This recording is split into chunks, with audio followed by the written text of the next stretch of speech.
Hello once again, everyone. Thanks for tuning in to another edition of AIW's The Card is Going to Change. Before we get into this week's episode, we of course want to give a shout out to our sponsors that help us bring it to you for free each and every week on whichever platform you choose to listen. Thanks to Angelo's Pizza. Their delicious pizza is still there. Though you can't dine in, you can still get it for takeout or delivery. Check out Angelo's on Madison Avenue in Lakewood, Ohio. Thanks to Pollyanna DIY.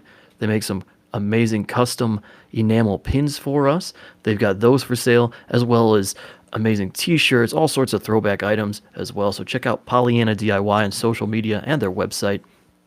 And finally, thanks to the merger of Smart Mark Video and IWTV, watching AIW has never been easier. Go to smartmarkvideo.com and purchase any of the past AIW shows on DVD or MP4. And if you love watching things weekly and streaming on an entire network, sign up at independentwrestling.tv using the code ABSOLUTE and get yourself a 5-day free trial to watch a revolving archive of AIW shows as well as other independent promotions. And don't forget, as of right now, AIW streaming weekly on Wednesdays at 10 p.m. And with that, we get into this week's episode. As the revolving virtual chair continues, we have another guest. We're sitting here, as always, with AIW owner John Thorne. My name is Steve Guy, your moderator of sorts. And joining us on this episode, none other than the Filth Man from Filthland, Filthy Tom Lawlor. Yeah, thanks, Steve. You put more energy into that than you did to the great sponsors like Angelo's Pizza, where you can have a delicious pizza pie. They may not be open for customers to sit down, but you can enjoy a piece at your home right from Madison Ave in Lakewood, Ohio, right? Something like that? Yeah, that was good. Come on, man. Let's get some energy going. I know everybody's bummed out, but damn it, we're alive. You only just started drinking. So what? I mean, that's a lot. Do I have to be drinking to have some energy? I'm not drinking before the shows. He's got energy. He's been doing all those Turkish get-ups. Yeah. Turkish oil wrestling. I started doing the Turkish get-ups, Tom. Bullshit. I'm serious. I tweeted out, I got the kettlebell. It's only like a 15-pound kettlebell, but it's tough, man. And I'm only doing 5 on each side thus far when I do it. I have a whole thing right now. 4 different days. There are 4 different circuits of kettlebell workouts, and one of those days includes Turkish get-ups. Cool story. I've not done any Turkish get-ups. I'm fucking sick and damn tired of everybody with these like quarantine workouts. Guess what? Guess what I do? Every fucking day I work out. I didn't have to be in quarantine. Now all of a sudden people are experts on body weight exercise and hanging shit from your door handles and working out. Get the fuck out of here. You see those people that are like putting stuff on trees and stuff? Well, I mean, I do that, but Tom does that. Yeah. But it's a rare breed of guys like me and low key that are doing stuff like that. You know, the tree pull-up is such a great thing. When I was a kid growing up in the country and I didn't have stuff at home, but I had to like work out or exercise, we had a couple trees in the yard. I was big on that, doing the tree pull-ups. Where'd you grow up? In Ohio. You said out in the country. I was like, no, not out Kansas of, or like not out of the country. No, there's rural spots in Ohio. I don't know. I only see the insides of some of the finest establishments that you gentlemen take me to. So what can I say? That's true. That is only accurate. the nicest for you. The flats. That's where I get. You love the flats. You love the flats. I do. And, I do. And good company. And I do love Funhouse. I liked. I liked. What was the other place? What was the church? Mount Carmel. I liked that place a lot too. I liked all the restaurants that were over there. Yeah, you like the poutine place. What is the name of it? Local West. Local West. That's a burger place. That's over there. That's right next to it. Yeah. You used to go to. You get poutine from that one place. I can't think of what it's called now though. It's right next to it. Tom and I went to the poutine place after we spent the day recording that match with Worldwide. Oh, did we? Yeah, we went there for dinner. I just did a show with Pod Van Dam about that very match, and like it was supposed to be about my worst match ever, so we talked about that. And in the back of my mind, I kept telling myself, like, all right, at the end of this, I'm going to put Worldwide over so he doesn't feel so bad about himself. But I forgot to do it. So we went through the whole thing. And it's like, I really have had worse matches than that match for sure. But we went through the whole thing, and I just fucking buried him every chance I could get. Like, in the anticipation at the end, I'm going to really, like, be like, look, there was a guy that was worse. But then I totally forgot. So, well, who's the guy that was worse? There's a guy named Heater. I wrestled a tournament, right? I wrestled a tournament, the FX Cup, in like 2007 or 2008, and I defeated Jason Sorrow, who was notoriously bad. He was terrible on the Florida indie scene. Heater, who was just as bad, and then Naftali in the finals. Milo Beasley. So you're saying Worldwide's better than those guys? I don't know if he's better than Milo Beasley, but he's better than Peter and fucking Jason Sorrow, that's for sure. Banter is the name of the poutine place that you like. Banter. Yeah. Just your favorite. For reference. Yeah. Did some research here. There's plenty of places we go. We still have to go to Mr. Hero. Yeah. You got to go there, but you got to go to the one that Mrs. Dad owns. So somebody told me a story because that one's right by my house, and somebody said that there was a sign that said under new management, but I drove by there tonight and I did not see that sign. So I think somebody was lying to me. You think it's Morrison? Might be Morrison's dad. He bought in. He bought in. They're going all the way. Tom just wants to go to the one to see the shrine to the Miz. Yeah, big Miz fan. Oh well, I was hoping I was selfishly hoping he'd get released so I could try to get a match with him, but I'm gonna have to settle for Spud, Rockstar Spud. That's your dream match right now, huh? He's my new Dave the Clown. I think we could probably make Spud happen. Oh, but Dave the Clown. Well, come on, out of all the people, listen. Spud has wrestled at AIW before. Has he? I think EC3, right? He's down to be back, I would imagine. Right? So all these guys have ties. Rusev? I mean, I don't have any ties to Rusev. No? Miroslav Barnyashev? Is he going to go by his real name on the indies? I keep looking to see, the new pro wrestling tees stores to pop up so I can know what they're going to go by. I haven't seen a Rusev one yet. I think that we may have a tie to Rusev.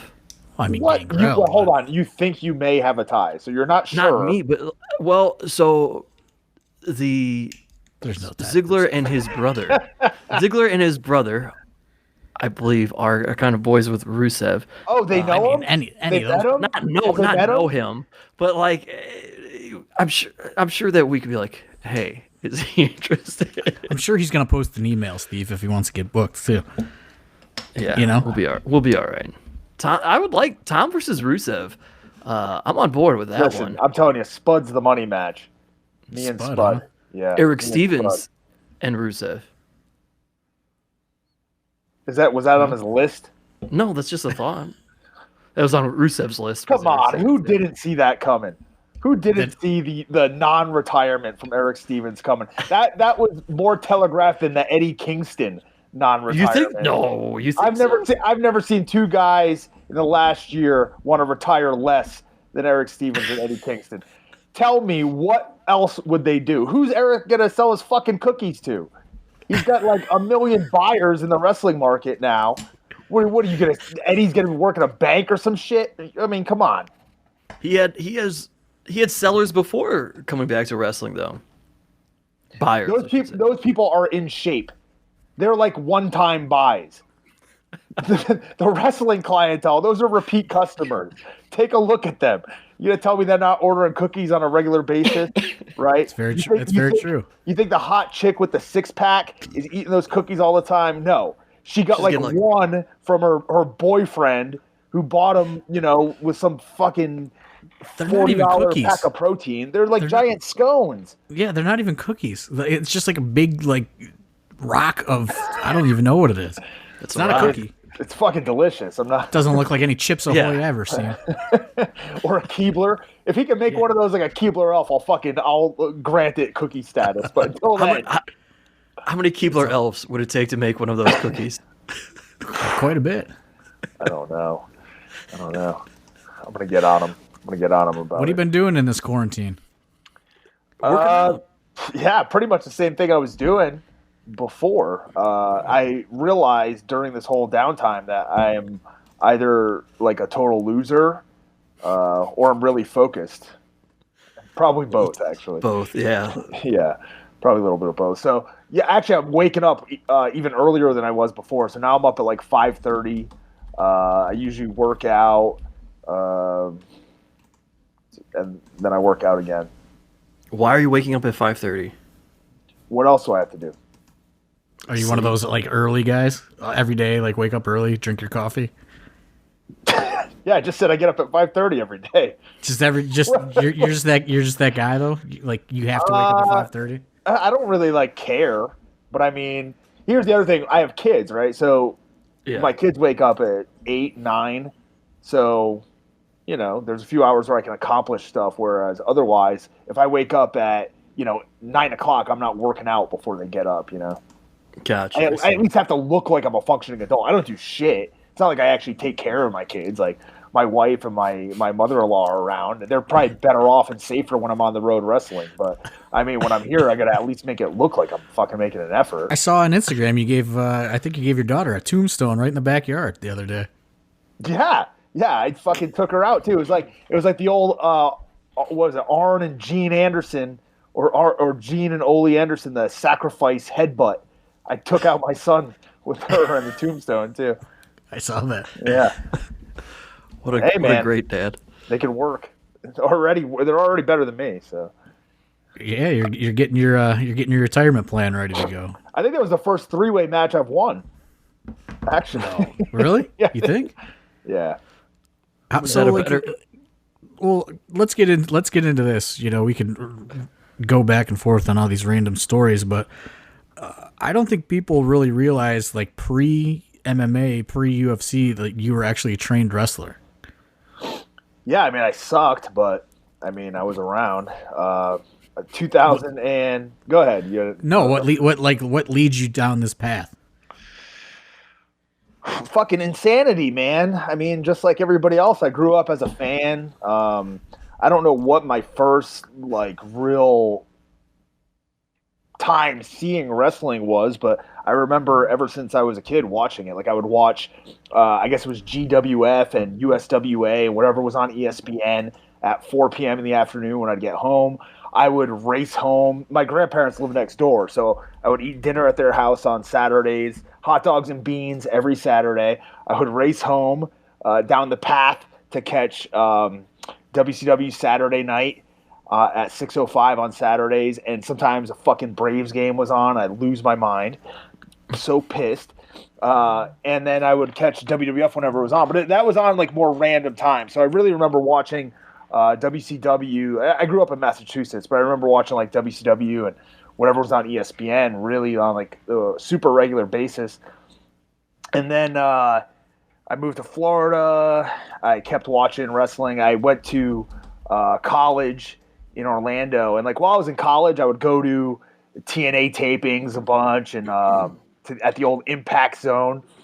And in 2005, I guess in the back of my mind, I was like, I'm going to give this a shot, because when I looked at most of the people who tried to get involved in wrestling, I thought outside of the top people who make it, they don't, most of the fans aren't athletic.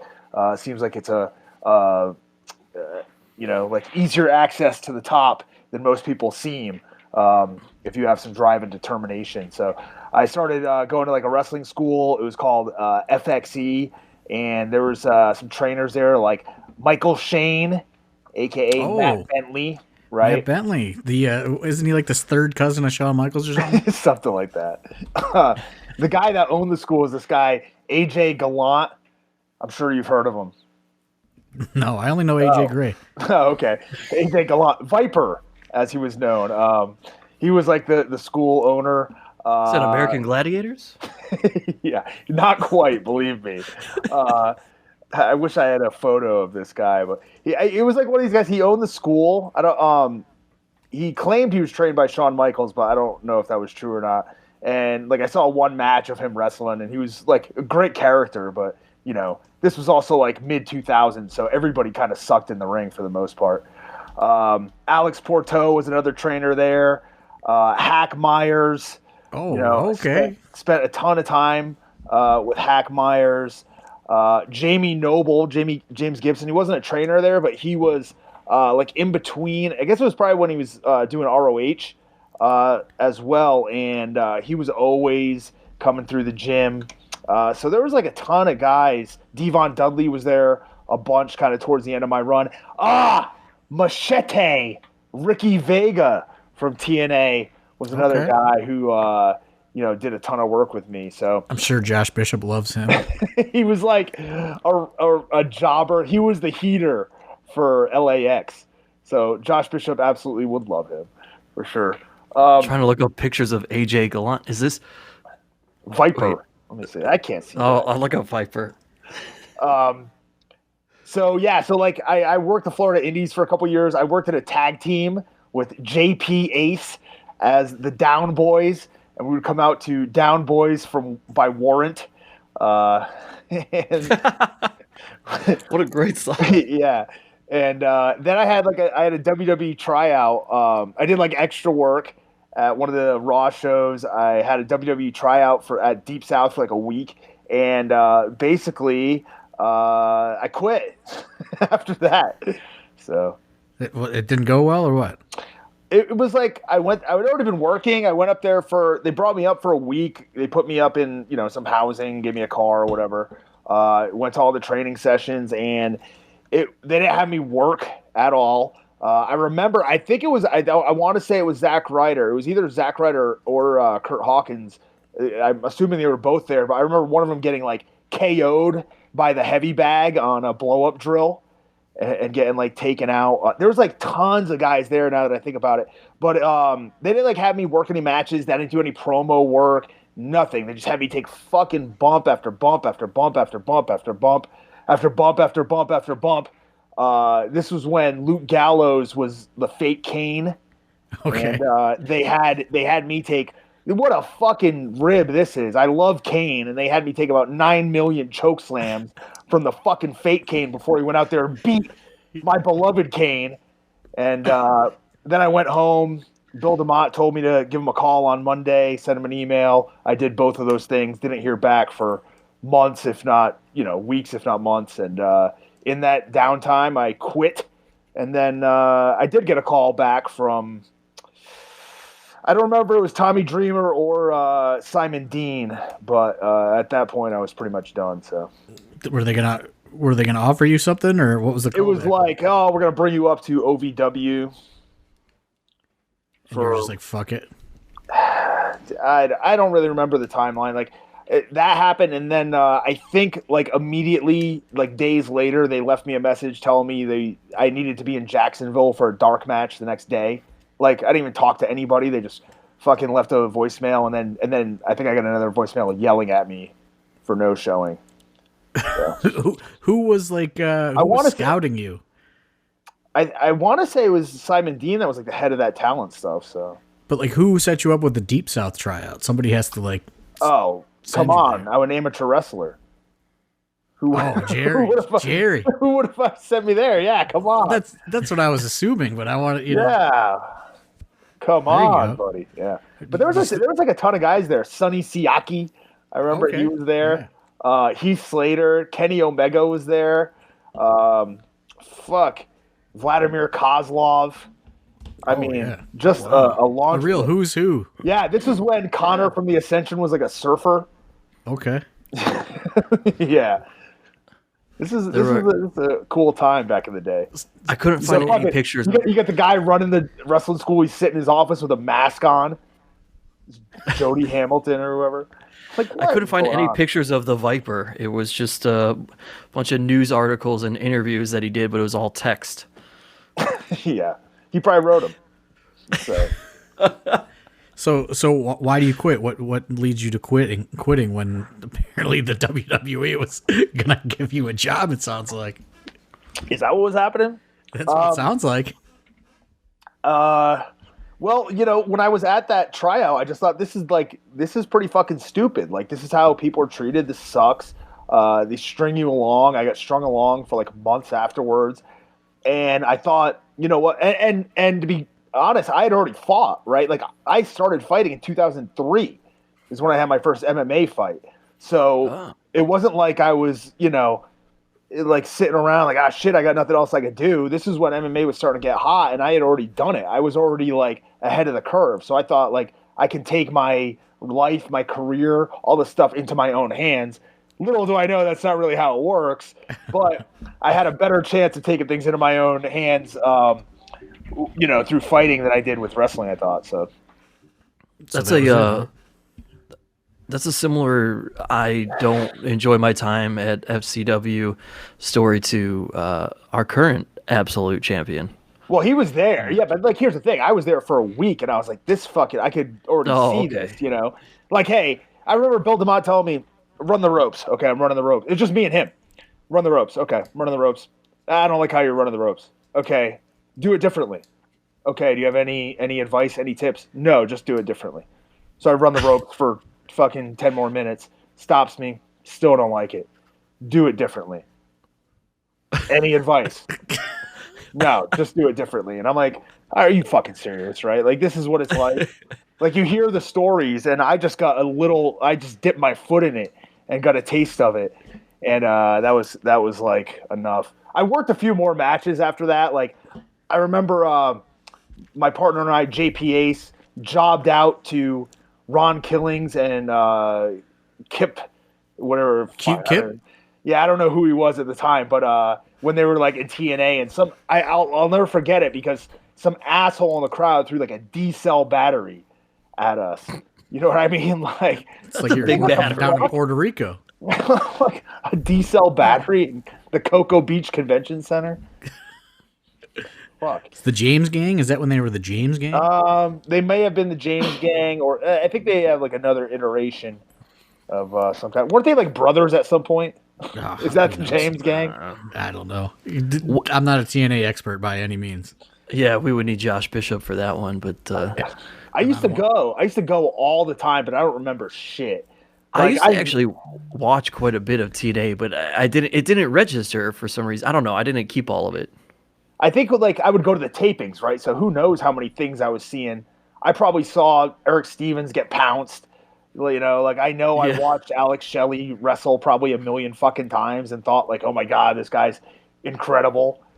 And here he is 13 years, 15 years later doing the same thing. Like, yeah, when did you actually start? I have a really bad memory about wrestling stuff like that too. Like shit that I've seen, or I don't know, it just all blends together to me sometimes. You kind of have a bad memory in general about stuff.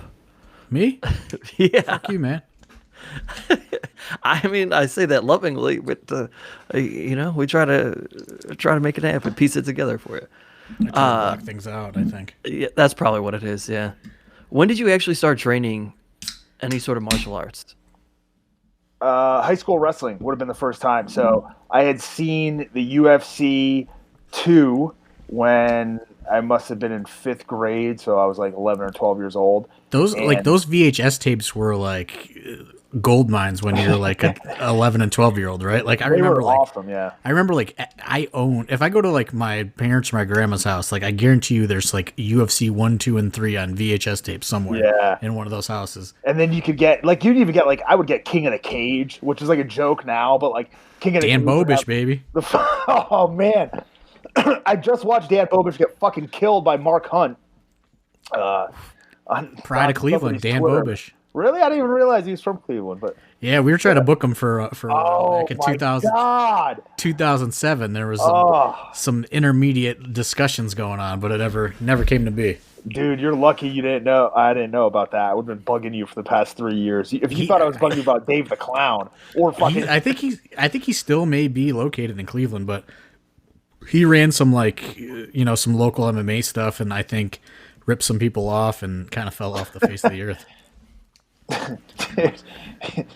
He's like the size of the Earth, isn't he? Yeah.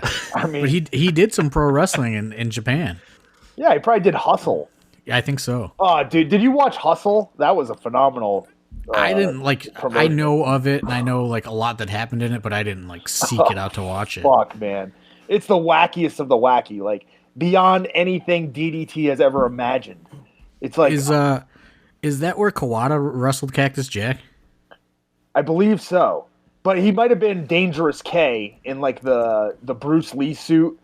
There was I think he was just straight Kawada. I'm not Really? sure. Oh man, I'm gonna go back. That's Hustle deserves to be rewatched because that's like honestly that was that like when I quit wrestling, there was like Hustle and Pride still going on, and that was the heat of it. And that is really what I wanted to do. You know, like I wanted to be the guy who's like okay at MMA, but you watch him go in pro wrestling, and it's like this guy's the fucking man. You know, like I wanted to be like Takayama, but actually win a fight. Well, I mean, and like all those like Pride guys, they all did pro wrestling. Like Mark Coleman did pro wrestling. So many of those guys did pro wrestling. The last is it the last? Yeah, it was the Lee Moriarty match, the last one I had for AIW, right? Yeah. Right. So in that match, I broke out the Kevin Randleman from Hustle. There's a spot where somebody goes for a kick. Randleman's on his knees. He ducks it, and he fucking pops up with a huge spear. And Lee and I actually copied that same spot in that match. So I just saw. I don't know. Hammer House. I don't know if you saw this on Twitter the other day, but or a couple weeks ago. I don't know how long ago it was, but there's a clip. There's a GIF going around, and it's Mark Coleman giving the Great Khali a Hurricanrana. Oh no way! Yeah, it was going around. See, that is awesome. Like, yeah, that like Randleman and Coleman were kind of like they were like almost they could have been like the New Age Steiner brothers. You know what I mean? Yeah. If they were able to go loose. We've been trying to get Mark Coleman to wrestle for AIW forever, but he's real weird. I don't think he's doing too well, to be honest. You know who was awesome too? You ever watch Boss Rutan? Oh yeah. Like his 3 or 4 matches that he had, he was fucking awesome. I never saw him wrestle. I only knew him as like a MMA fighter. No. He had a match with who is it? Koji Kanemoto. He had a match with Kanemoto, and he had a match with Nagata, I believe, for the title. And they're both awesome. Awesome matches. Like, great pro wrestling matches. I'll have to look for those. I mean, I love that, like, you know, those crossover things, especially in Japan. They seem to always, like, it always feels like it's this, like, big super fight feel when they do it, you know? Like, they'll have, like a Mark Coleman or a Kevin Randleman or a Don Fry, you know? Like, all this just wacky shit. Thorne, correct me if I'm wrong, but the attempt was there to get Mark Coleman as Dom's corner man against Tom Lawlor when you guys and they his had their corner Absolution man. match. Yeah, that was my corner man. Listen, Mark Coleman. We love Frank. Listen, Mark Coleman is a phenomenal competitor. He is great. He has accolades out the ass as a fighter. He, I'm sure, was even on the coaching staff at Ohio State for wrestling. But he is not on the level of coaching that Big Frank is. He's not even in the same fucking atmosphere of a coach as Big Frank is. So Dom could have had him in his corner. It wouldn't have mattered one fucking bit. Did you tell Frank? He could be my boss. He could be my boss right now, Frank. He could have been, but you blew it. Did you tell him that you're recording with the board of directors right now? I don't know, man. I think that ship sailed. I asked him when he's making his return. He told me never. Never. He said never. Yeah, that was the end of it. I was like, all right, I'm out. I'm not asking again. Guy gets a sweet job in the NFL, and now he's too good for old AIW, huh? He's too. Yeah, he said he needed trans in a room. That's what he told me if he's showing up. I got a spare bedroom. Yeah. I don't think that's the kind he's looking for. Yeah. He's looking for America's best value. You gotta hook up there. Well, that could be arranged. We'll even upgrade him and put him at the Hojo instead. Have you stayed in contact with Frank lately? Oh yeah, of course. Oh yeah. There's reasons why he can't show up. They're good. Sure. Good reasons. Good reasons. Yeah, I don't want to I want to put his business out there. He grew a second dick. So can't make it. That old second dick, huh? Yeah, that'll get you every time. Keep you. Actually, I think it's that Trump travel ban. Oh, yeah. I mean, they're in the same location. What? I mean, Sid was fucking ahead of his time using that as the reasoning, right? He was, yeah. He was 3 years too early. Oh man, there's a pandemic on the way, Don. They can make it. You know what's pissed me off is Sid has shown up to like every other booking he's ever had since that day, except for that one. He missed WrestleCon, I think. But I'm doing one of those. Have you seen those beat offs that people are doing? Right, I'm doing one of those next week. I don't think it's been announced yet. Is you versus Sid? No, but I was going through the themes and I'm like, fuck, I want to do it, but I just can't do it, man. I can't do it. You know, he burned too many bridges. I might have to break out a Kevin Nash theme. He's still in my good graces. Kevin Nash? Yeah. He's a good guy. Dude, you know what? I was thinking about this when I was cooking bacon this morning. I'm bummed out, right? I'm bummed out that I didn't tell Nash how much I fucking love the line because I need to bring it back. I need to use it all the time. But you look like a short order cook at a Waffle House. Take a shower, hit the weights, get a clue. Was the best trash talk in the history of wrestling as far as I'm concerned. And who did he say that to? CM Punk. That's what I thought, yeah. Yeah. During their little feud, right? They're like 2-3 week feud. Which I think Nash beat him at the pay-per-view. He did. And then they just never brought him back. He never wrestled again. Like, what fuck? How did he win that? In my mind, because he didn't come back, I keep thinking that he lost. He came back and won. I think you just pinned him clean with a small package. Wait, Kevin Nash wins clean with a small package. I think so, yeah. Look it up on the network. I don't think that's how he won. He had to be like interference from Triple H in the power bomb. Yeah, that's what I was thinking. Okay, all right, that makes more sense. You know what? Actually, that's the time that I got back into wrestling. Oddly enough, because I didn't watch it. When I quit fucking cold turkey. I was like, this shit is so stupid. I'm done. Like, so I'm out. It was Kevin Nash that brought you back into wrestling? Is that what you're saying? When I started watching again, you know what happened? I went and did a thing for FCW, like I don't even know what it would be. Like they had a big show, right? And that the Undertaker goes to, like, it makes his one appearance a year at this show for FCW. So they were like, there's a radio guy I know, and he was like, we need like celebrities. So I show up. And it's me, right? So they need people to do like a face-off with the Usos and Tamina. And then the lights are going to go off and the Undertaker's going to be on the stage. And this is like it wasn't like Make-A-Wish, but it's like kids who are severely, there's like, you know, major health issues going on. Sure. And it's like fucking some dude from the Bucks, me, and then Mike Allstott. Right? Like, how do I fit in with fucking Mike Allstott? Like that. Love Mike Allstott. So Mike Allstott and this other guy from the Bucks have like a face-off with the Usos, and I'm in Tamina's face, of course. I got the fucking envious task of that. And then like the lights went off, the Undertaker appeared with a belt. He was on the stage, and nobody knew he was going to be like in the crowd. So all these kids are. I mean, they're losing their minds. Like they're happy, but they're also horrified. Because Undertaker just popped up out of nowhere, you know.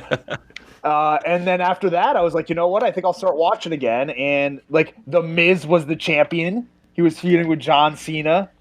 The Nexus, I think, was around. Like, this is all that time. This is like 2011. Yeah, so basically when everybody stopped watching is when I started. That was the first WrestleMania I went to. That's how those ratings stayed consistent, you know? They brought me in, yeah. So that was like 2011 or 2012, is that what you said?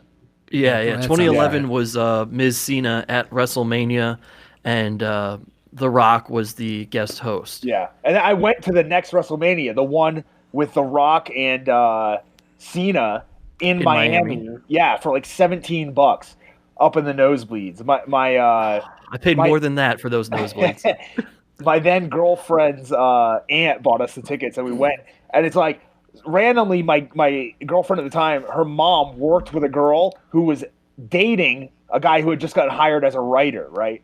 So we meet up with her and we're talking to him, and he's like, "Oh man," or she was telling us like, "Tomorrow, like his big project's gonna debut. You know, it's gonna be so awesome. It's gonna be great." And we're like, "Oh, what is it?" Lord Tensai. Oh, Like, oh man, I just remember watching the next night, like, oh fuck. but at that time, he was a big deal in Japan, and I think that they thought that was going to matter. Yeah, but not with that gimmick. I mean, shit, he would have been it was better as the hip hop hippo. It was Coming awful. straight in. Fuck, Lord Tensai. What was he like? If he was like the Lord of the Bathhouse or something, that would have been like an okay gimmick. Like, oh, who is this guy? Ah, he's some big dude taking advantage of all the Asian chicks in the bathhouse. All right, I can kind of get into that. He's, the fucking Japanophile or whatever. It pretends like he's into anime. Sounds like a gimmick that Duke could get behind right there. Oh, really? Well, He loves his comic books. Yeah. oh, okay. Yeah, exactly. So you're living in Florida then, still at that time? Yeah. I lived in Orlando. I lived in the hot spot of wrestling before Before it was the hot spot of wrestling. Before it was a hot spot, yeah. When do you go? Wait, okay. So 2011, you decided you just decided to start watching. You didn't get back into wrestling. No, I was like, yeah, I'll just start watching it. I had moved. What happened is I moved from Florida to New England, kind of like around that time, and I guess I just, I moved. I had no friends anymore. It was like I moved back home to like near my family, but I had a bunch of extra time, and I started watching wrestling again to like fill that time. So, fuck, man. If I can go back in time. I don't know if that was the right turn for you. When's the fighting really, I guess, take flight, for lack of better terms? So I quit wrestling in 2000. I guess 2008 was probably like my last matches when I won the FX Cup, and then. Congrats. Yeah, thanks. Then I went on the Ultimate Fighter the next year, so 2009. 2009. Okay. Yeah, so 2009, and like I think I was like 4-1, 5-1 as a pro fighter. I had a DQ loss for illegal knee to the head, and I went on Tough, and that was like when you had to like win to get in to the house. So I won my first fight, and then to kind of get off topic here.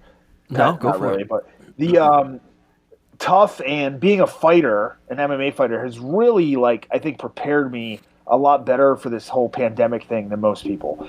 Because going on the Ultimate Fighter, it was 6 weeks in a house, no television, no internet, no phones, no books, no music.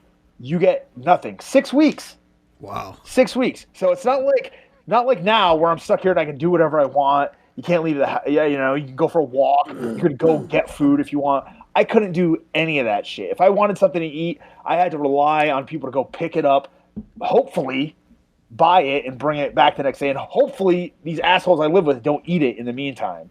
Well, that's probably what it was. Would you have for to television purposes? Well, yeah, of course. They want you to hate each other. Of course. But, I mean, I went through that. I also, there's been, I can't even name the amount of times where, like, I'd be going into a fight, like, I had to borrow money from friends to go fight in the UFC. I mean, how fucking stupid is that? So there's a million things.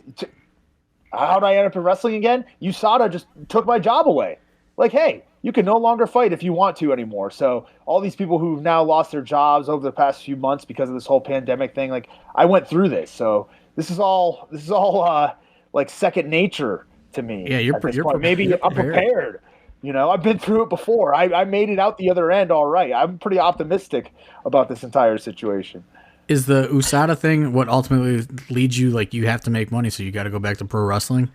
Or had you decided it? Or I had already actually started, like, going to the gym and wrestling. I'm one of those types of people who, like, I'll still go. I started going to grad school. So, like, I was teaching high school at the time that I was doing pro wrestling and fighting, and one of the guys I was training with, this guy Luigi Fioravante, who was in the UFC, fought all over the world. He just told me one day, like, hey, look, you're good enough. If you want to do this for a job, you can do it, but you're going to have to quit your job, you know?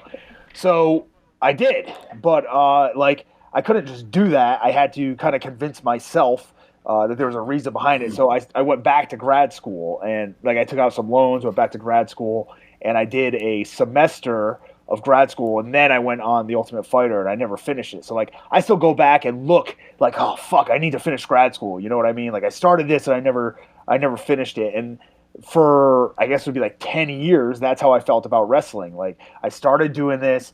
I mean, I left on my own terms, but I wasn't happy about it by any means. And, you know, I felt like, you know, even though nobody would probably tell me that, like, I felt there was unfinished business in my own mind that I needed to take care of. So you took a 10-year gap between when you were wrestling, but when you came back, you decided, you know what, I'm not going to set a 1-year limit on my retirement. I think it might have been like 9 years or something, really, I guess, that I was gone. But yeah, pretty much 10 years. Yeah, I mean, come on. Like, I don't know what's going to happen tomorrow. I could break my leg, you know, or there could be a pandemic and then I'm just not going to be able to wrestle. So to put like a time stamp on things, I had done that with my MMA career. I told myself, like, there's no fucking way I'm going to fight past like 35. Like, are you kidding me? The human body, you're not supposed to do it. And here I am now, like, preparing myself to go back into the cage and fight again. So I think whenever you like, how many times have guys retired and then have to unretire, right? Yeah, right. Like, there's no point. There's no point. I'm a prize fighter. If I'm 70 years old, like Mike Jackson, and you throw some money in front of me to come do a match, like, I'm going to say no, you know? Oh, I'm retired. No, I'm not fucking retired. I'm always on the take. I think guys are retired until the next payday, right? Exactly. Yeah. Exactly. So what happens with the fight that you were training for? Are you allowed to talk about that? Is it just put on hold and you have to just keep basically training on your own? Yeah, really, honestly, you probably know close to as much as I do. You know, everything's kind of just in a holding pattern at this point. My guess, the PFL, which is who I've signed with, is like set up in a season format. So it's like 2 regular season fights, and then there's a point system based on what happens in those fights. And then there's a playoff system that begins in late September, early October, in which the winner gets $1 million, right? So you win your first fight, it moves up, and over the course of the tournament, you end up making $1 million. You win, it's like 500,000 or something for the last fight. I don't know the actual pay scale, but it's out there. You know, this isn't like inside information. Yeah, it's there. Yeah. So I don't know what's going to happen. You know, they are suspended indefinitely. I don't know. Like, I've got this box that they sent me that you guys can see, but it's like this is some, like, it's an iPad, it's some gloves, it's some stuff to measure how hard and how fast I can punch, because they're still doing stuff for their social media and for themselves, I guess, as an organization. But like, we have no clue if the fights are going to happen on time, which I wouldn't imagine. The season was supposed to start May 18th, I think, or sometime around then, but I've got to think it's pushed back. And maybe they'll just do the playoffs, you know, maybe they'll just go, hey, we're going to start and not do the regular season and everybody's in the playoffs. I honestly have no clue. And I don't think that they do either, you know? So how have you been training with no, you know, like no gyms, no anything? I have a home gym and I know some people. Okay. I'll leave it at that. But like, you can't do like a full-on training camp though, right? I mean, I don't think anybody can, like, as much as they would like to at this point, but I can get as pretty much close as possible. Plus, I mean, like, yesterday, I think the statements by Trump kind of eased things a little bit as far as like gyms go. I don't know if the gyms are going to reopen or what the deal is, but the other thing is, like, in Nevada, I don't know the mayor of Las Vegas is pushing real hard to reopen the city, right? Yeah, because I mean, there's no money coming in. Yeah, None. The only money's coming in is from all the weed shops, I guess, which are like through the roof packed. It's insane. Like the alcohol and weed sales out here, because I guess fucking all the casino workers are just sitting around boozing up. I don't know.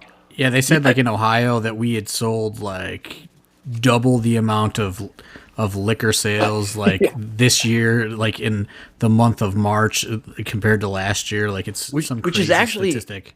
Insane because Ohio is usually a leader in alcohol sales. But Tom, you've been in Vegas. Hey, easy there. I'm not sure. All right. I think it's pretty much at the top.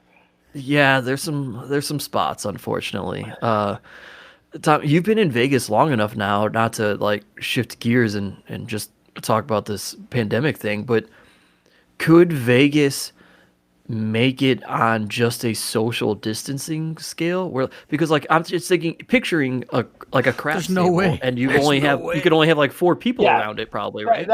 That's the thing. Have you ever been to Vegas? Like, there's no way. Like, No, I've never been. Oh, really? Yeah. Those casinos are insane. The issue here is like we don't have an issue with coronavirus or whatever, COVID-19, orange sicken, whatever you call it. Like there's a million like other places that are hot spots where it's going bad, but here like there's not a ton of cases. It's not rural, but it's like really suburban. There's not like an urban area except for the strip. So as long as the strip shut down, there's not going to be a lot of stuff getting transmitted. Now the issue is like when you open the casinos back up, what are you going to tell people? Like you're going to have one person at a table at the craps table, right. You know? Yeah, and all the tourism too. Yeah, and you can't track these fucking people. Do you know how many Chinese gamblers there are? Like the Chinese culture is like ridiculous when it comes to gambling. So there's tons of Chinese people here, right? So right there, that's like traveling straight from China to Las Vegas to just to gamble.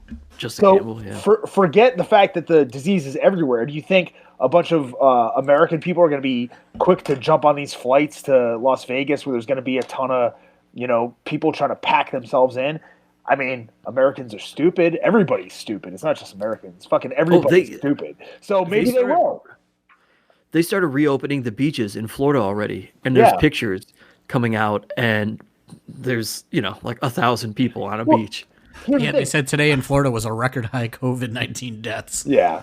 And you know what? You know where it is? It's where fucking old Eric Stevens lives. Yeah, cookies and cream headquarters. All these old bastards.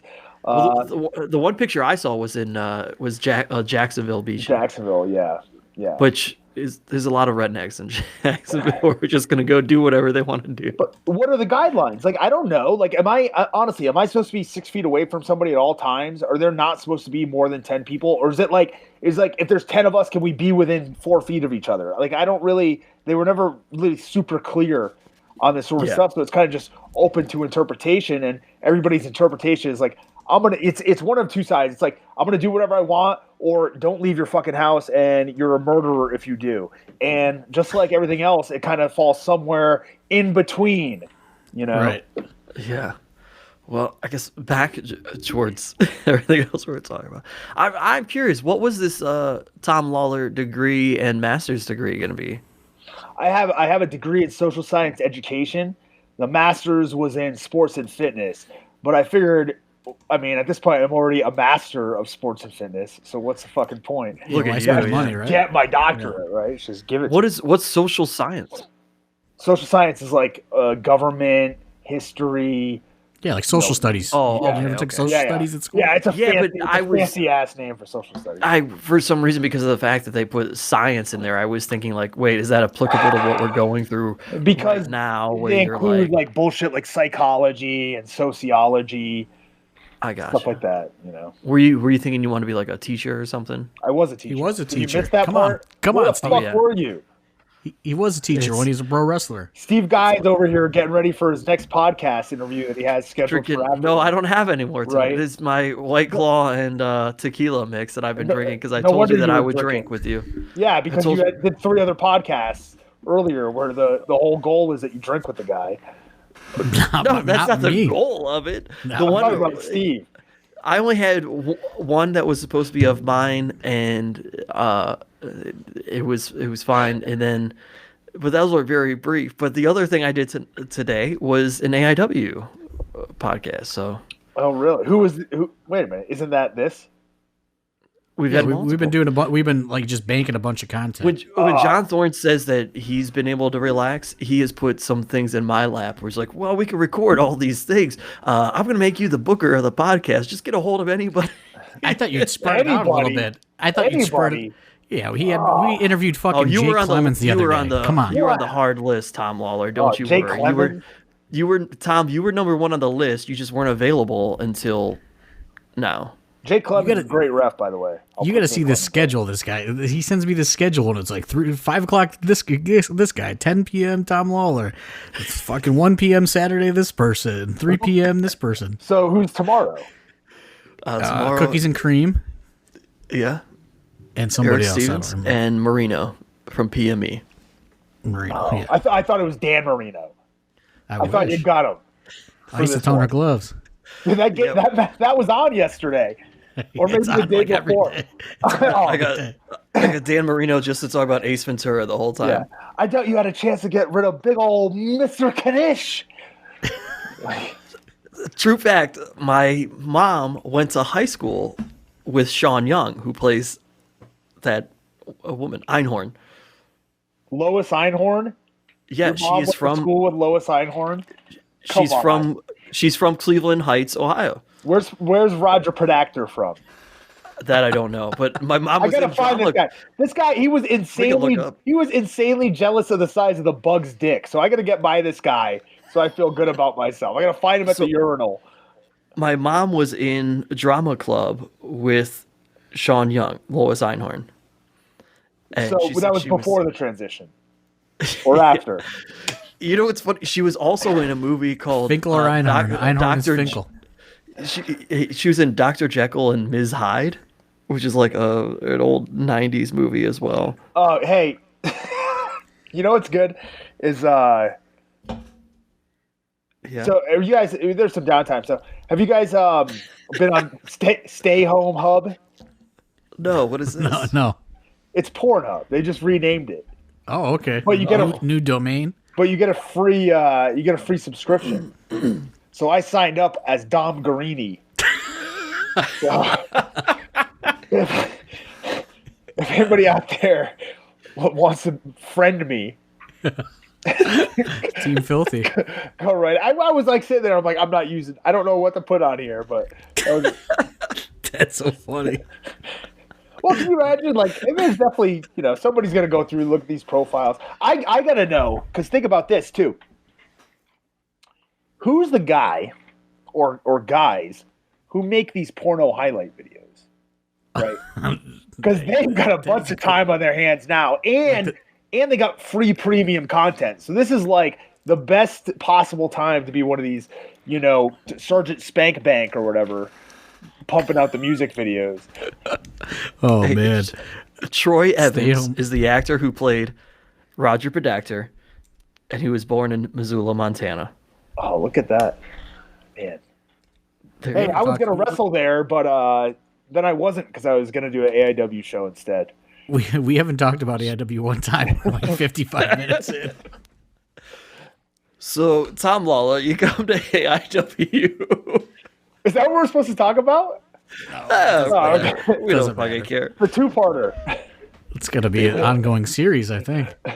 People are enjoying Well, if Steve Guy quits checking his fucking phone, maybe we can move on. I'm looking up Roger Predactor stuff for you. I was trying to see what other projects he was in. He wasn't saying anything else. It doesn't matter. Roger Predactor was 5 minutes ago. He's fucking finally got the Wikipedia. Well, I was letting you guys talk during that. And before I missed the teacher thing. Are you because I was using AJ Gray as a hotspot? It's not long to load the page. Earlier, when I missed the teacher thing, it's because I was looking up the Viper and I never found a picture of him. I'm still upset about that. I got another random fact I can reveal here. Very disappointing. Myself and my friends, for a short time, were the owners of TampaBay.com. But Oh, you're a part of that's that. good. yeah, but they refunded our money. I guess it was Yeah. Well, that's who was selling the T-shirts. Dan Patrick, I think, You was selling selling the those T-shirts already? Yeah, he was, and then Tom Brady, of course, then filed a trademark for Tampa Yeah. Bay. So now, Yeah, he I gets tried all to that get coin. in. I tried to get in before before it went down, but It was a Like good the old idea. .com boom back in the early Yeah. 2000s. well, there's got to be something. There's that right. There's got to be something we can get ahead of the curve with, right? Like, Oh, sure. Well, you know that Dick's Sporting Goods, only as of like a year or two ago, finally got ownership of Dicks.com. really? Yeah, But there was a wait. Hold there on. you go. They had DickSportingGoods.com. They did not have Dicks.com. So that's why everybody always joked. They're like, don't look up Dicks.com. What was it? It was Dicks. Have you ever been on meatspin.org? No. Oh, that's okay. What's that, Tom Lawlor? Oh, just check it on your phone if you have a chance. No, I'm Anyways. good. I'm good. Go to the library and look it up. What about you seem like a guy that would have loved chat roulette while you were in college. Tom Oh Lawlor. God, yeah. Chat roulette. I went on there like 2 times, and that was enough. I did have a Snapchat for a little bit too, but legit, I swear, all I was doing was like sending dick pics, and I was like, I gotta get rid of this thing. Like this was like 2000. Like I was in a relationship for like 5 years, and then unfaithfully, and then we broke up, and They all. and Not they all. I went single. I went solo. I broke off from the tag team. I went and did my solo career and had a Snapchat for a short while. Just a lot of dick pics, huh? Yeah, I mean, I had it for like a month, and I was like, I got to get rid of this. And Yeah. is this in the height of your UFC fame? You're just snapping dick pics? Pretty much, yeah. Like UFC No face. 200? Well, UFC 100. UFC, hey, 100, no, that's what I meant. UFC 100. So, UFC 100, right? I win a $100,000 bonus. I choke out CB Dalloway. I get submission of the night. But my girlfriend had flown out there to surprise me. I didn't want her there. So like I kept avoiding her, and at one point, I swear to God, I had one of my friends run the rope at the VIP and not let her in. Not let her into like this little private party. You're such an asshole. Well, I was. You were. You were. Yeah. Yeah. Not your anymore. wife. And now I don't even get invited to those parties, so it doesn't matter. It's not, this isn't the one that became your wife, is it? No. Not even close. I don't even know That's a where to good go story. right now with this stuff. That's but funny. That's great. Do you remember how you end up with AIW?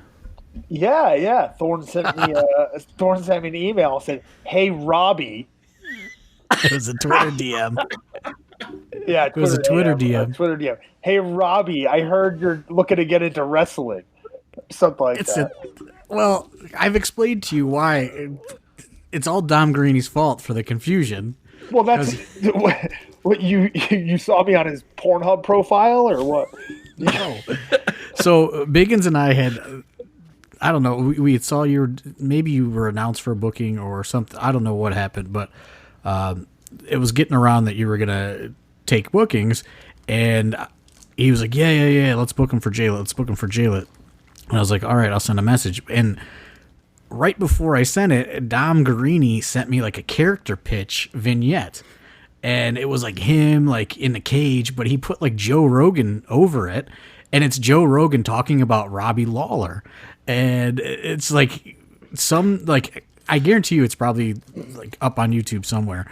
And it's like all these like clips about Robbie Lawlor. And like I was like, what the fuck is he talking about? And then like it was right when I was sending you a message, and I just like stupidly said Robbie, and I was like, oh man, I think I said, oh, I'm sorry. I meant Tom. Hold on.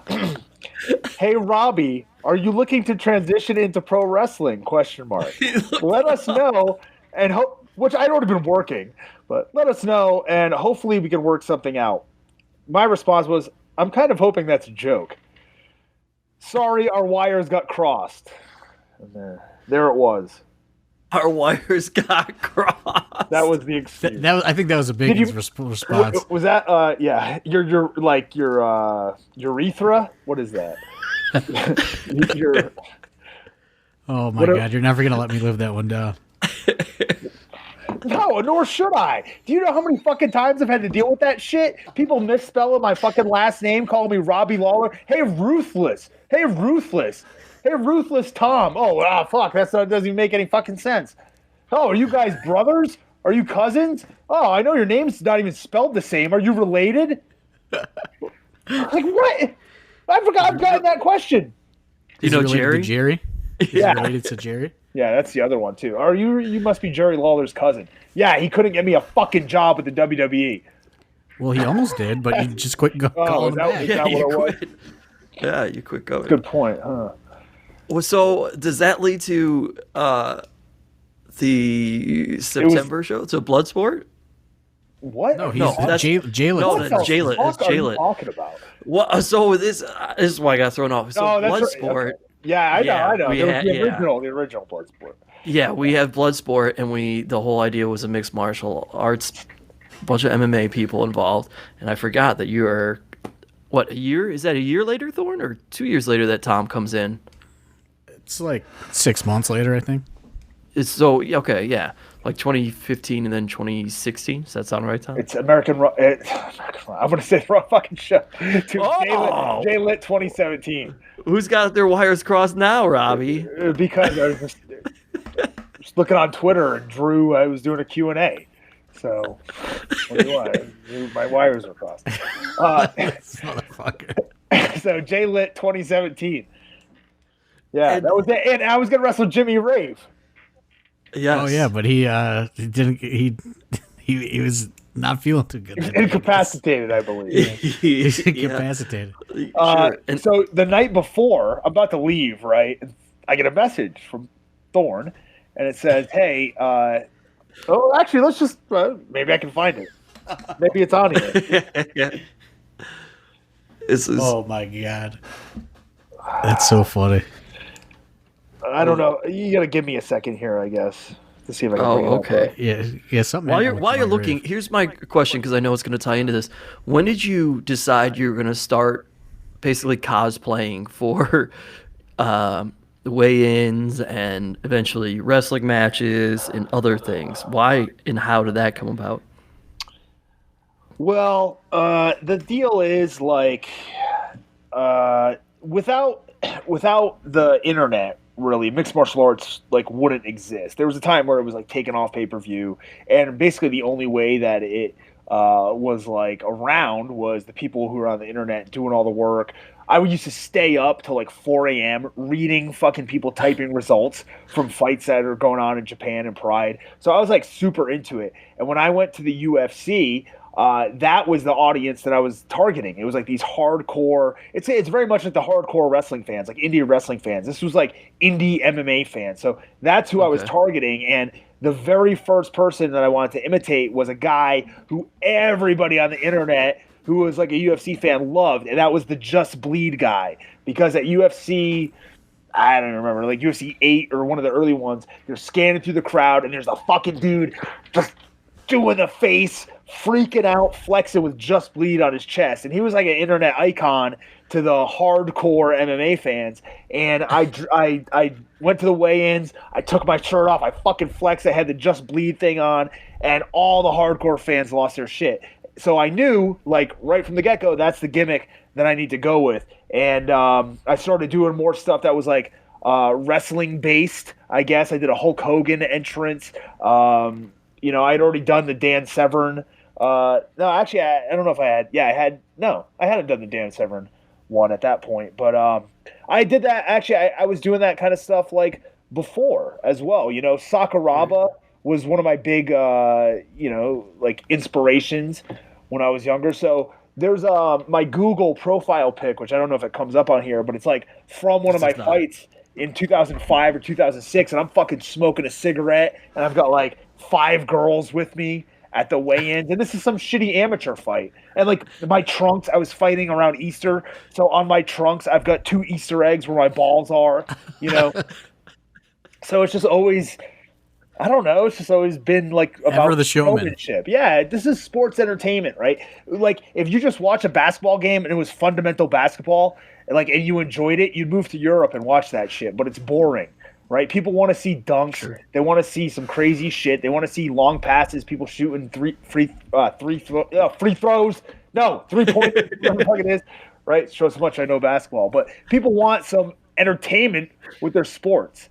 They don't want just fucking lame bullshit, and I knew that. So That's a great answer. Plus, did you find? Yeah. here's the other deal: if you get your ass kicked, people are like, "Well, no shit, that guy was supposed to get his ass kicked." Fucking clown, right? What a moron! But when you win, it's like, oh my god, you got beat by that guy. You got beat by the guy that danced out there to Who Let the Dogs Out.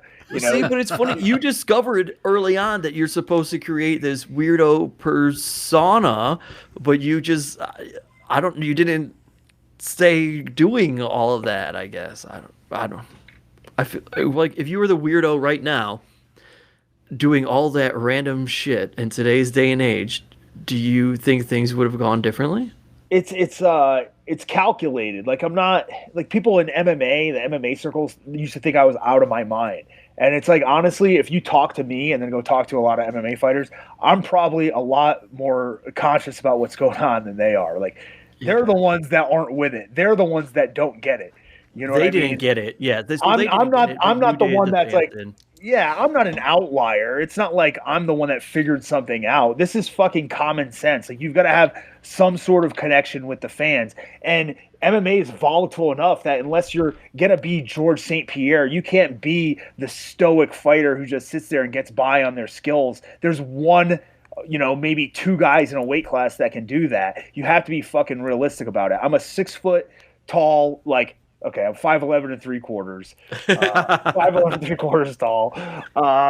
210 pound white guy, not like super overly athletic, but I'm pretty tough. So it's not like I know all the advantages that I have, and I know what you're supposed to do to take advantage of them. Like, I know that this is a sport, or I got into two things that rely on being like physically tough and being able to take a beating and having some intelligence. And being able to navigate the waters when you're out there. And those two things play to my strengths. The same thing with all the entrances and stuff like that. It's basically like, it's helping me relax as well. Okay. I watch fighting all the time. I watch wrestling all the time. To be in that atmosphere, makes me feel more comfortable. And when you're more comfortable, you fight better, you perform better. So, I mean, I could go on and on about the reasons why. It's just part of me. So back to AIW. Did you find this DM about J-Lit in the night before? Did you find it? Oh, no. All right. Yeah, we'll go to it. We talked about it here before. It's something, Jimmy Rave was just, he wasn't doing too good. And we were alerted the night before. They've been raving. And he wasn't, yeah, I think he went to a rave. And I reached out to Dan Severn, and I worked out a deal with him last minute because he was in Michigan and he would drive in. And I think I let Tom know right before he was getting ready to fly out. And I don't think he believed me. I think he thought it was a joke. Oh, I sure as hell did not believe you. Here it is. I got it. I have some bad news, but possibly some good news. Jimmy Rave canceled. Oh, he canceled. But I got Dan Severn to replace him. It will be unannounced and a surprise replacement. And my surprise was, are you fucking kidding me? To which John said, but he wanted to know if you could do the cosplay deal again, like the weigh-in. And so that was a real thing brought up by Dan Severn. That was like a request when I talked to him on the phone. Really? Dan's a phone call guy, yeah. See, this is one of those things, because I had never, I may have met him, but we didn't have, an in-depth conversation about me dressing up like him. So, even hearing this now, I don't know if we talked about that. I don't know if Dan mentioned that. That was his request. Yeah, he definitely thought it was funny. He was like, oh, yeah. Maybe he could do the thing where he dresses up like me again. He couldn't keep a straight face during the match. So, I know he thought it was that funny. Sounds right. What was that whole experience like with Dan Severn? Let's get into that. Well, you got to think, right? I'm coming from the MMA world, essentially. I've had a few matches back in, but it's been a long time since I've wrestled. Dan Severn, I had no clue that what he had been doing on the wrestling scene. Like, you know, so, and I hadn't met anybody, right? This is the first time I'm meeting anybody. This is the first time I'm at an AIW show. This is the first time I'm meeting Dom, who's trying to like give me some background information. This is the first time I'm meeting Eddie, who's telling me, fuck, I wrestled Danny, forgot everything, and I just had him choke me unconscious. And I'm like, what the fuck is going on here? Like, what did I get myself into? Dan's there with like 3 guys with all his championship belts and shit. And Dan, they were trying to sell some like pyramid scheme medicine too. Some MSM, multi-level marketing scheme going on. Yeah, it was. Dan is like, he doesn't remember. You know, you're talking about Thorne having a bad memory. Dan's memory is way worse. So apparently at some point, like I was talking to Frank and Frank's like, how you feel? Like Frank's there coaching me, right? My corner guy. He's right. Like, yeah. How do you feeling about this? And I'm like, I don't fucking know, man. Like I can't remember anything. I don't fucking know how this is going to go. So I guess I went to the bathroom and he was talking to Frank. Dan and Frank were talking. And then Dan left and Frank pulled me aside. And he's like, he told me he's so fucking nervous. He's like, Dan was super nervous about the match, was fucking shitting bricks. Like, so then we get out there and we were in the corner, I want to say a minute into the match. And he looks at me, he goes, I forgot everything. Take it home. And I was like, in my mind, I go like, oh, fuck. Like, these guys flew me out here. I've been out here for like 1 or 2 minutes. There's no fucking way. So I forced Dan Severn to wrestle me for another, God even knows, 10 or 15 minutes, however fucking long it took. He could have I don't know if it was that long. It was. It was. Was it that long? Yes. Probably 10. Yeah, I think you guys had like a 10-minute match. I mean, a lot That's of it fair. was me talking shit to him, but I mean. And then he would do his beast talk. Yeah. He turned beast. And then, I mean, not to throw Dan under the bus, but it wasn't that easy coming up with a finish to protect him. So it also had one of the worst finishes in AIW history. He wants to look strong, man. He's got those belts on display. He's got that ultimate belt back at the gimmick table. Better match, according to you, Tom Lawlor, Dan Severn, or Tom Lawlor Worldwide Cinematic Experience?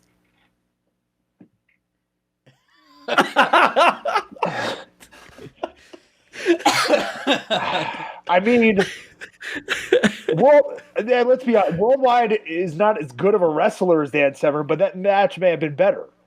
So yeah, okay, that's fair. I may have to go back on Pod Van Dam and give them a recap of that Dan Severn match.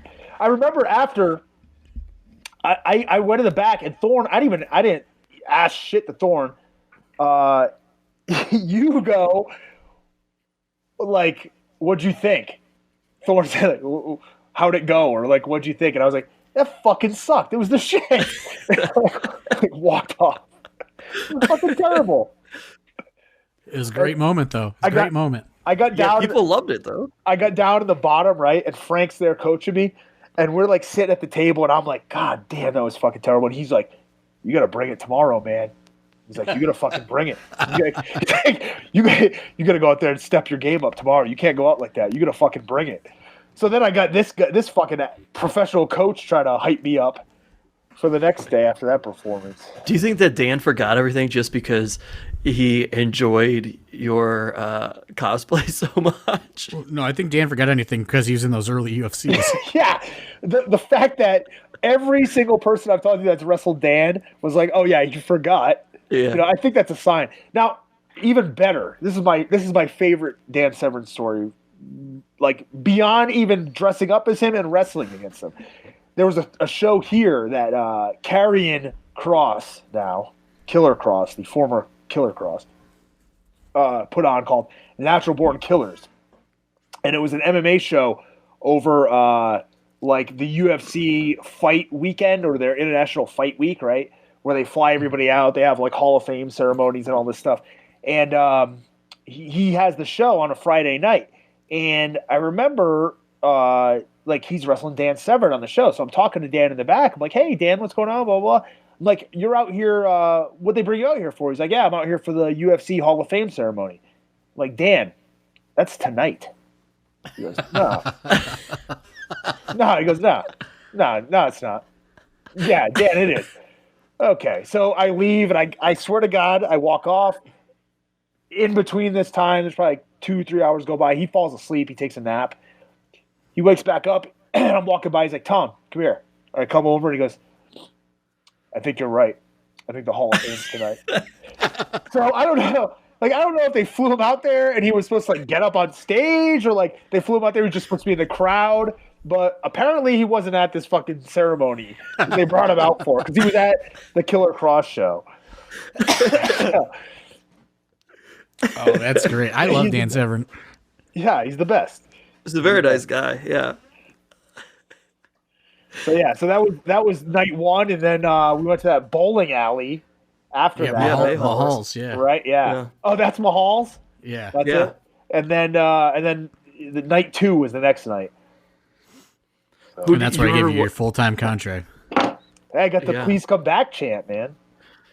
You got the please come back chant, and then I think it was after night two that we were at Mahal's and we were all talking, and was Kevin Thorne there then? Yeah, Mordecai. Yeah, Mordecai's there. That's when he wore those Christmas lights. And he had like the USA romper or something going on. Because he's like, I gotta drive back and make it to my Memorial Day barbecue tomorrow. We're hosting. I'll never forget when he fucking nailed Swoggle with that trash can. Holy shit! Best. That was one of my favorite moments in wrestling. He has that like saved on his phone. He'll like occasionally just respond to a tweet that I do, and it's just that like a video. Just that, yeah. I want it as a homepage. But yeah, so I was there then. That Thorne had a couple beverages, and he was like, "Hey man," gives you the full AIW schedule. Here's all the dates. Did that feel? I'll let you chug that first, Stop Lawlor. What's that feel like after being so uneasy all weekend? Then Thorne comes up to you and is like, "Hey man, here's all the dates."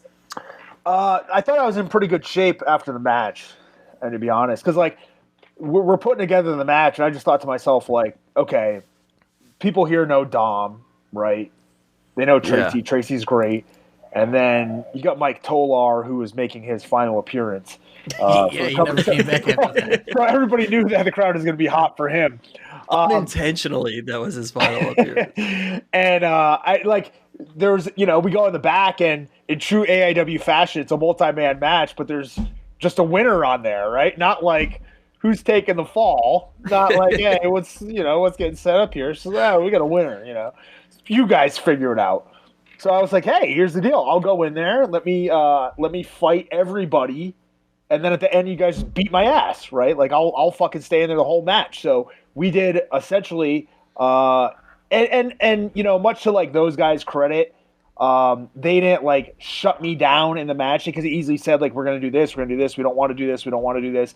But I think because of the booking and the fact that it was, like, Guarini and Tracy, who like that style of wrestling, I think that they were like more than happy to, try to put me over in front of the crowd. So I went out there and did my best. And Tolar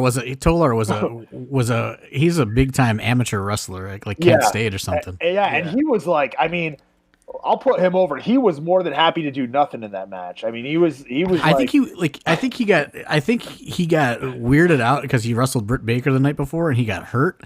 And I think that scared him, and he just never came back after that. So I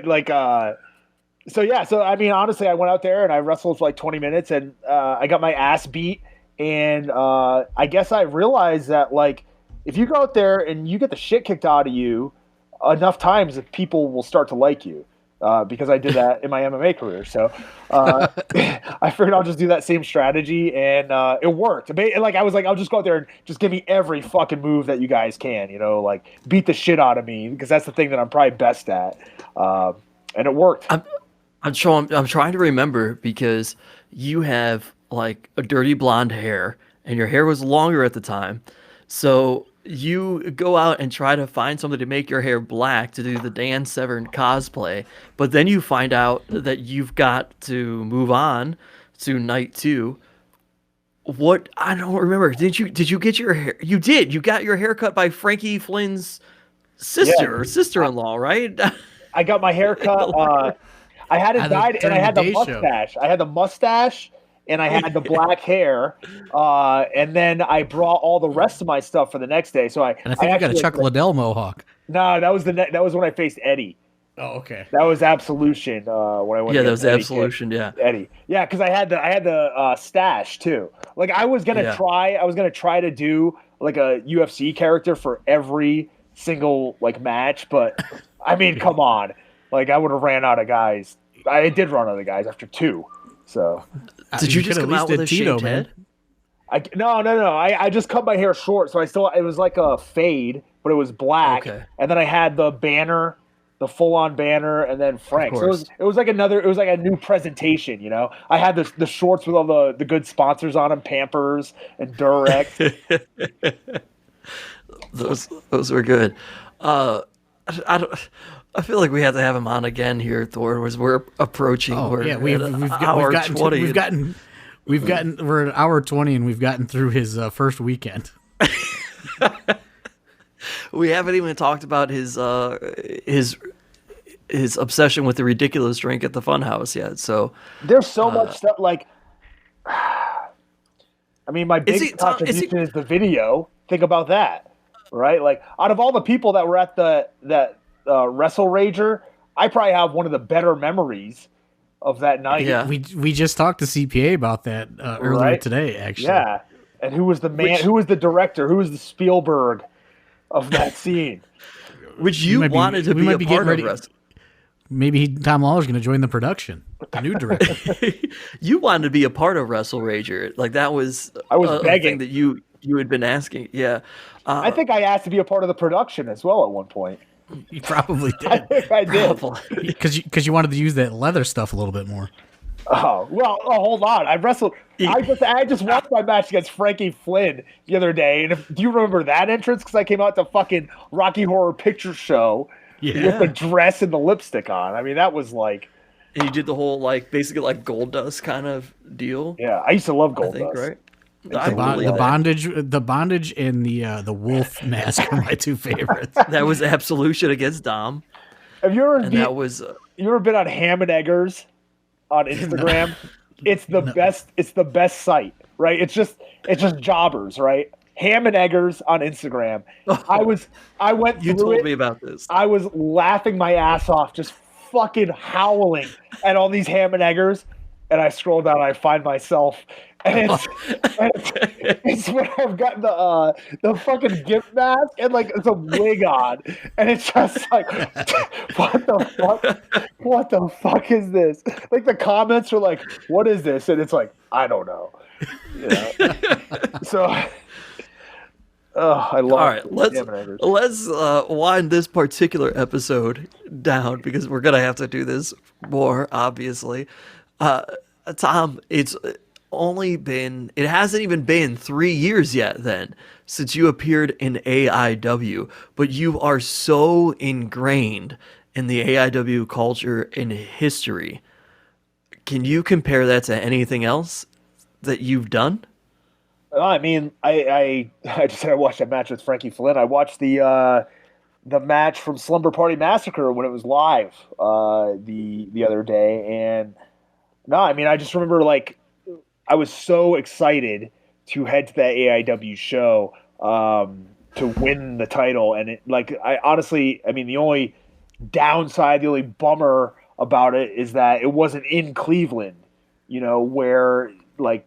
You know, it's just a different atmosphere there. Where your rise happened, actually. Yeah, the whole feeling and seeing at AIW, and I try to tell people, like, some of my friends will go to wrestling shows in other parts of the country and see me wrestle and be like, hey, you know, you guys are missing out because there's, like, some really special stuff going on around the country, and, you know, more so than anywhere else, really, like, in my mind, that's in Cleveland, you know, which is fucking awful to say, but Oh, come on. Oh my god. but I mean, really, like, I mean, I go there, I have so much fun every time I go. I don't want to, like, you know, put myself over, but I don't care about taking shitty flights. I don't care about being in the worst conditions if there's nowhere. Like, I slept outside behind a bank one time. They wouldn't let you in, you know? Because I couldn't because they wanted to give me an early entrance into the hotel. So, I mean, like, I'm willing to do that stuff for a reason. You know what I mean? So, I fucking love AIW. Are you kidding me? And you know, the fans have obviously taken a love to you. As we referenced the Slumber Party Massacre match, you went to, while we were standing in the ring, and you said, "Where's what's the Funhouse address? What's the cross street?" I said, "Oh yeah," and fans on Twitter lit it up because we introduced Filthy Tom Lawlor as hailing from the Funhouse at the corner of Franklin Road and West 117th Street in Cleveland, Ohio, and that may have gotten one of the biggest Twitter reactions all night. Hey, honestly, if you show AIW some love, then you're going to get it back. I mean, that's just how it is. So. It is a very loyal fan base, I have found. Yeah, no kidding. Oh, yeah. But there's a reason why. You know what I mean? Like, if the product wasn't good, if the product wasn't what they wanted, if you treated them like shit and insulted their intelligence, then they wouldn't be there. I was amazed at how loud... Instead, I make all the wrestlers go drink with them all. Is that... Wait, hold on. Have I been getting fucking hosed, bamboozled this whole time? No. I was amazed at how loud the AIW like loyal contingent that was there that night popped when we did that Funhouse introduction. Like, you would have thought there was 200 of them there because they were just so excited that we went with that. It felt like it. I mean, honestly, It felt like it. So. All right, well, we'll end this one there. We'll have to do this again, obviously, as we hit basically an hour and a half. Any final thoughts to wrap this one up, Tom Lawlor? No, maybe next time have like a schedule or like a timesheet, or maybe tell me what the fuck we're supposed to be doing so I don't just babble on. Oh, well, we would just give you the times. I'll be back after the pandemic is over. Just is that a good true time? True AIW fashion, will give you the time, and everything else is just up to you. You got to figure. Hold on, no. People have headsets and shit now. Come on, there's been a new leaf. Hey, honestly, I was thinking about this. It's bad, but Kidman's available. I don't know. If right?